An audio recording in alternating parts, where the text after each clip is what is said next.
சுய வெறுப்பு.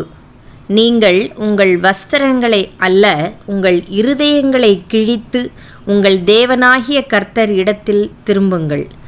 அவர் இரக்கமும் மன உருக்கமும் நீடிய சாந்தமும் மிகுந்த கிருபையும் உள்ளவர்.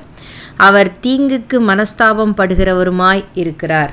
யோவேல் 2:13. லெந்து காலம் என்று அழைக்கப்படும் சுய வெறுப்பு பக்தி காலத்தில் சிலர் தாழ்மை தோற்றமுடைய உடைகளை அணிகின்றனர். சிலர் முகச்சவரம் செய்து நன்றாக தோன்றுவதை தவிர்க்கின்றனர். சிலர் கரிமீன் போன்ற மாம்ச சுவை உணவுகளை தவிர்க்கின்றனர். லெந்து காலத்தில் திருமணம், வீடு பிரதிஷ்டை போன்ற விசேஷ வைபவங்கள் தவிர்க்கப்படுகின்றன.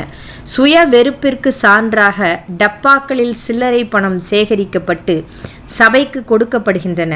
சிலர் மதுபானம், கேளிக்கைகள், கிளப் கூடுகை போன்றவற்றை தற்காலிகமாக நிறுத்தி வைத்து சுய வெறுப்பு பக்தியை விளக்குகின்றனர்.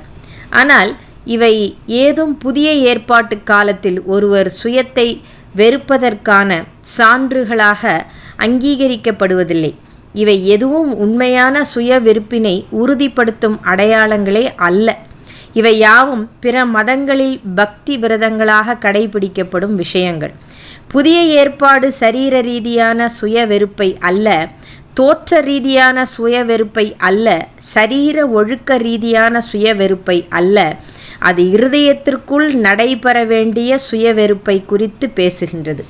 அது ஒரு மனிதனின் உள் மனதில் நடக்க வேண்டிய சுய வெறுப்பை குறித்து கூறுகின்றது. சுயத்தை வெறுக்க இயேசு சொன்னார், லூக்கா 9:23. ஆனால் சுயத்தோடு சம்பந்தப்பட்டவை எவை? தவறான சுவாபங்கள், தவறான பழக்க வழக்கங்கள், தவறான ஆசைகள், தவறான சிந்தனைகள், தவறான வாழ்க்கை முறைகள் ஆகியவற்றான் சுயத்தோடு சம்பந்தப்பட்டவை. எனவே சுயத்திலிருந்து உருவாகும் இவைகளுக்கு எதிராக செயல்பட முன் வருவதுதான் உண்மையான சுயவெறுப்பு. உடையோ உணவோ உடல் வருத்தும் முறைகளோ ஒருவருடைய உள்ளத்தில் மாற்றங்களை ஏற்படுத்தாது.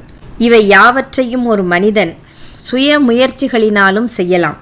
ஆனால் சுயத்தின் அடையாளங்களாகிய கோபம், வெறுப்பு, பொறாமை, பெருமை, கசப்பு, பண ஆசை, பொருளாசை, தவறான பழக்க வழக்கங்கள் போன்றவைகள் வெறுக்கப்பட்டு விலக்கப்பட வேண்டுமானால் அதற்கு தேவ கிருபை வேண்டும். உண்மையான மனம் திரும்புதலையும் இரட்சிப்பின் அனுபவத்தையும் கண்டவர்கள்தான் தேவ உறவை தேடி சுயத்தை மேற்கொள்ள முடியும்.